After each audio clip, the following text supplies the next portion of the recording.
When we took the helm of the oldest college daily a year ago, we had no idea what lay before us.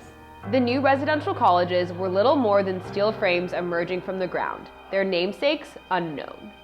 An email that sparked a campus-wide dialogue that would turn into a national discussion had yet to be written. Few could imagine the scope of a march that would bring together hundreds of students in solidarity on cross campus. The Yale men's basketball team remained months away from clinching a spot in the NCAA tournament, and the captain's name was still on the roster. Dining hall windows stood unbroken, student unions had yet to be established, and financial aid reform remained as a distant hope. Today marks the final issue of the 138th Managing Board of the Yale Daily News. It is with pride and exhaustion that we hand over this paper to our successors this Saturday. After a year of 3 a.m. deadlines, hundreds of pages of copy, and countless cups of coffee. This time last year, our predecessors wrote about the things they still don't know, about Yale, about New Haven, about ourselves, and about each other. In our last News is View, we urged the Managing Board of 2018 to remember the things we learned. We are attending Yale at a historic moment, a time when fundamental principles about how our schools should be governed, how our classes should be taught, and how we treat each other are being challenged. As editors of the news, our relationship to these changes is shaped by the twin roles we occupy. We are aspiring journalists, objective observers who try to be as fair and balanced as possible.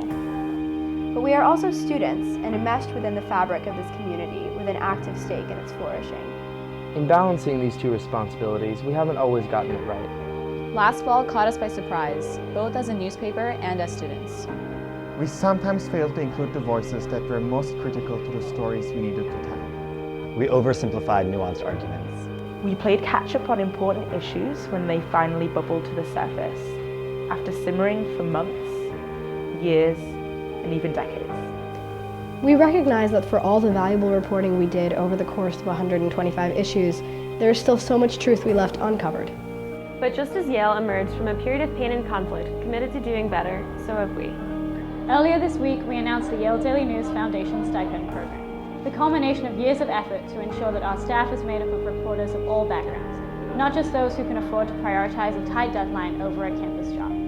It's a small step, but it's our attempt to ensure that the experience we were fortunate enough to share at 202 York Street becomes accessible to many more on campus.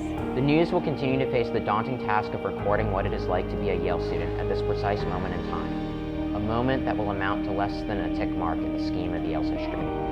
In 5, 10, even 25 years, some of you may stumble upon an old article covering a memorable event, a particular column that sparked controversy, an old photograph you had long forgotten. It will be in this precise moment, this ephemeral fragment of history, that the true test of our legacy will occur. The news will not appear fundamentally different next week. Amidst our daily slew of articles on notable speakers, city politics, and theater reviews, the new names on masthead will likely go unnoticed. But as we hand over the paper to a new generation of editors, we are passing along more than our seats in the newsroom. Today, we confer the things we learned.